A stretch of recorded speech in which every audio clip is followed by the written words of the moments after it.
The crystal wine glasses clinked as Sophia Richardson raised a toast, her perfectly manicured hands steady despite the third glass of Bordeaux. "To family success," she announced, her eyes fixing on me with barely concealed disdain.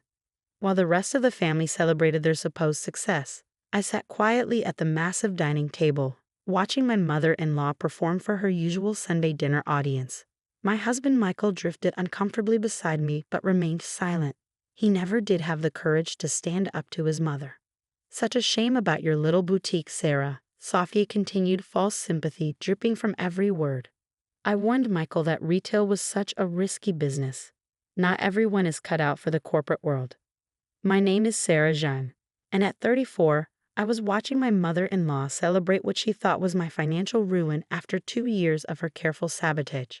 She believed she had finally succeeded in proving I wasn't worthy of her precious son or the Richardson family name. These things happen," I said mildly, taking a small sip of wine. "Business is unpredictable." Sophia's smile widened. She loved it when I played the defeated daughter-in-law. "Of course, dear. Not everyone can build something lasting like Richardson Beauty. 30 years of success doesn't come easily." I thought about the documents sitting in my home office, signed and ready for tomorrow morning's board meeting. Sophia had no idea that while she'd been busy destroying my small chain of boutiques, I'd been orchestrating the biggest business coup in her company's history. "Mom," Michael attempted weakly, "maybe we should talk about something else." "Why?" Sophia cut him off. "We need to discuss your future, Michael. Now that Sarah's financial situation has changed, perhaps it's time to consider other options." I knew exactly what she meant by other options. Rebecca Holmes, the daughter of Sophia's best friend, had recently returned to town after her divorce. Sophia had been not so subtly pushing her toward Michael for months. My phone buzzed quietly. A message from Daniel, my lawyer. "Everything's set for tomorrow. Board votes confirmed." She won't know what hit her.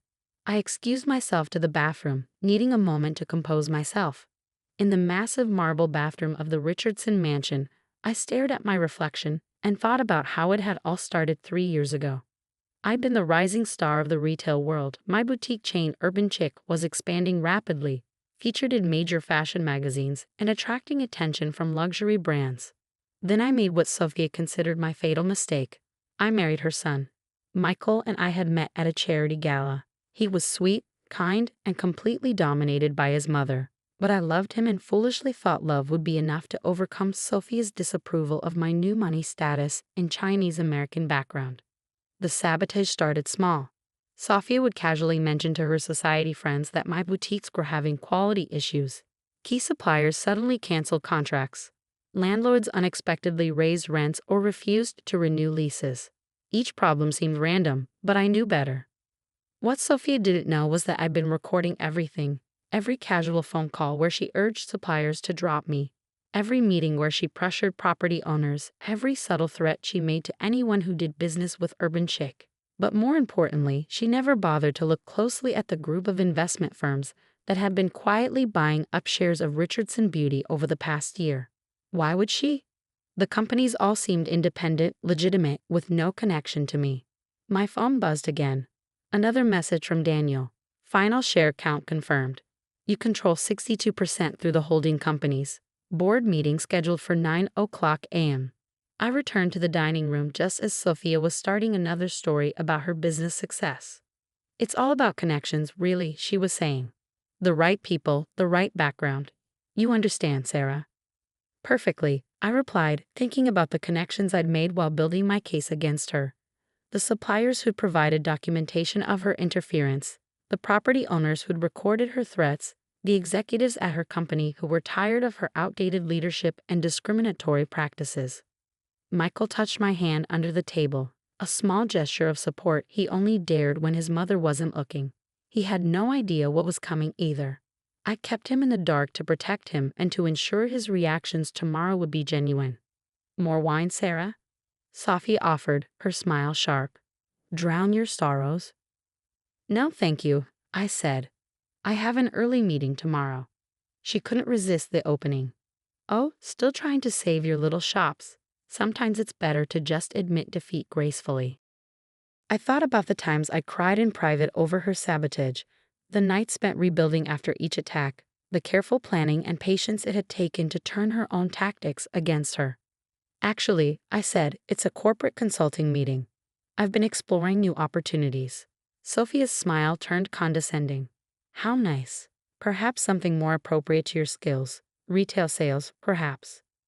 Michael started to object, but I squeezed his hand, stopping him. Let her have this moment. Let her think she'd won. Tomorrow will be soon enough for truth. As dinner wound down, Sophia pulled Michael aside for a private word, one she ensured was just loud enough for me to hear. Rebecca is looking lovely since her return, she said. You remember how close you two were in college. Sometimes first choices aren't the best choices, darling. I gathered my things, pretending not to hear. Sophia Richardson had spent 3 years trying to drive me out of her family and destroy my business. She thought she'd succeeded. In less than 12 hours, she would learn how wrong she was. Sarah, she called as we were leaving. Don't be a stranger just because things didn't work out with your business. Doesn't mean you're not still family, in a way. I turned back, unable to resist one small hint. Thank you, Sophia. You've taught me so much about business, about how to acquire things people don't want to let go of, about patience. Tomorrow should be interesting. She frowned slightly, but I was already walking out, Michael following behind me. In the car, he'd apologized again for his mother's behavior. I don't know why she's like this. I should have said something. It's fine, I assured him. Everything's going to change very soon. What do you mean? I patted his hand. Just be ready for tomorrow's news, and remember that I love you. That night, I reviewed everything one final time. The evidence of Sophia's sabotage carefully compiled and ready to be released if needed. The shareholding documents showing my controlling interest in Richardson Beauty. The board votes already secured. My phone lit up with a final message from Daniel. All systems go for tomorrow. Sophia won't know what hit her. I smiled, thinking of Sophia's smug toast to family success.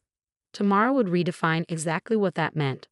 The Richardson Beauty boardroom felt different at 8:45 a.m. as I took my seat at the head of the table, Sophia's usual chair, but she didn't know that yet. Through the floor-to-ceiling windows, I could see her arriving in the parking lot, striding toward the building with her usual air of entitlement. Are you sure about this? Daniel asked quietly, arranging the documents we need. Once we start, there's no going back. I nodded, thinking of all the nights I'd spent building up to this moment. She chose this path, Daniel. She just didn't expect anyone to fight back. Sophia swept into the room at exactly 9:00 a.m., faltering slightly when she saw me. Sarah, what are you doing here?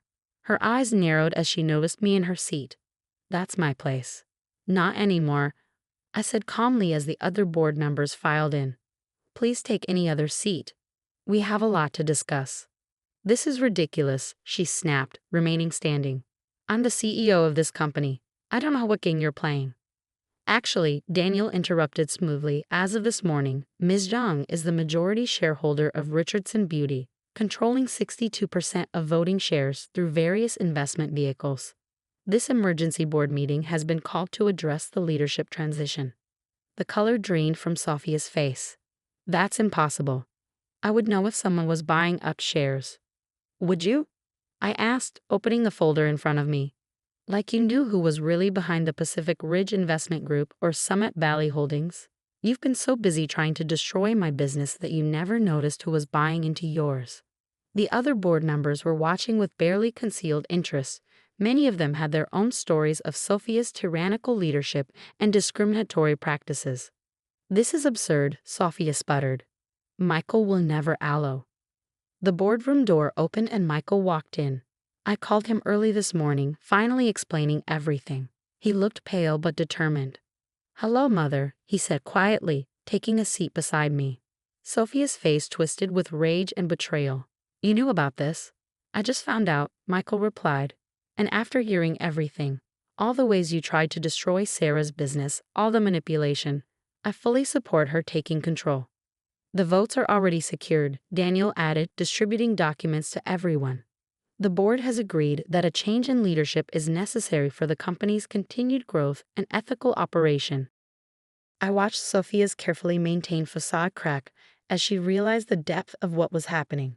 You can't do this to me, she whispered. This company is my life. Like my business was mine? I asked quietly. before you systematically destroyed it. I have evidence of everything, Sophia. Every threat, every manipulated contract, every sabotaged deal. I projected the evidence onto the boardroom screen, emails, recorded conversations, sworn statements from suppliers and property owners. 3 years of careful documentation of her campaign against me. You could have just accepted me, I said as she sank into a chair, watching her carefully constructed world crumble. Could have given me a chance to prove myself. Instead, you decided I wasn't good enough for your son or your social circle, so you tried to break me. The board members were reviewing the evidence with growing concern. Sophia's actions hadn't just been personal, they'd been unethical and potentially illegal. What do you want? Sophia finally asked, her voice hollow. I want what I've earned, I replied. Control of this company, a chance to modernize it, expand it, make it better than it ever was under your leadership. And I want you to understand exactly how it feels to have everything taken away by someone you underestimated. Daniel began distributing the severance agreements we prepared. You can exit gracefully, I told Sophia. Keep your social standing, your country club memberships, your place in society. Or you can fight, and I'll release everything I have to the press. Your choice. Her hands shook as she read the documents. You thought of everything, haven't you? I learned from the best, I said. You taught me that patience and careful planning are everything in business, and sometimes you have to let your opponent think they're winning before you make your final move. The next hour was a blur of signatures and legal terminology. Sophia signed everything put in front of her, her perfect makeup failing to hide her devastation. By 10:30, she was no longer CEO of Richardson Beauty. As she stood to leave, she turned to Michael one last time. She planned this all along, she said bitterly. She married you to get to me. Michael shook his head. No, Mother. I married her because I loved her. You're the one who turned it into a war. And you lost. After Sophia left, the board quickly approved the transition plan we developed. By noon, I was officially CEO of Richardson Beauty, with a mandate to modernize and expand the company. That evening, Michael and I sat in our home office, processing everything that had happened. I wish you'd told me sooner, he said quietly. I needed to protect you, I explained, and I needed your reactions to be genuine. Your mother had to believe you knew nothing. He nodded slowly. What happens now? Now we rebuild, both the company and our family, but on different terms. Over the next few months, Richardson Beauty underwent a transformation. We launched new product lines, modernized our marketing, and expanded into international markets. The stock price soared. Sophia retreated to her country house, emerging only occasionally for carefully selected social events. The whispers followed her, about how her Chinese-American daughter-in-law had outmaneuvered her, taken her company, proven herself more than worthy of the Richardson name. A year later, I sat in what had been Sophia's office, reviewing quarterly reports. The company was thriving, our market share growing. The phone rang, Sophia's number.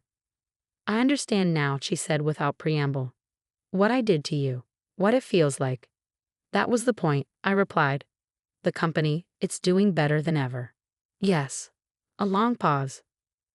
Perhaps I was wrong about you. About everything. I thought about the years of pain she caused, the nights I had spent crying over her sabotage, the careful planning it had taken to turn it all around. Yes, I said simply. Another pause. Michael mentioned you're expecting a girl. Due in March. I'd like to be part of her life, if you'll allow it.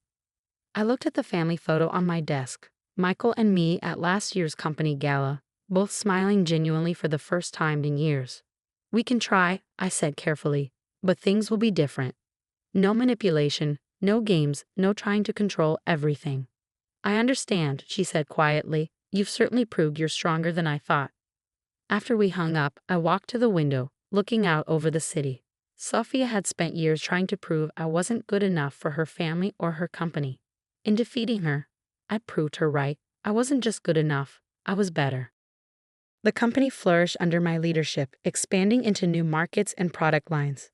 Michael found his own strength, starting a charitable foundation that worked to support small businesses affected by corporate bullying.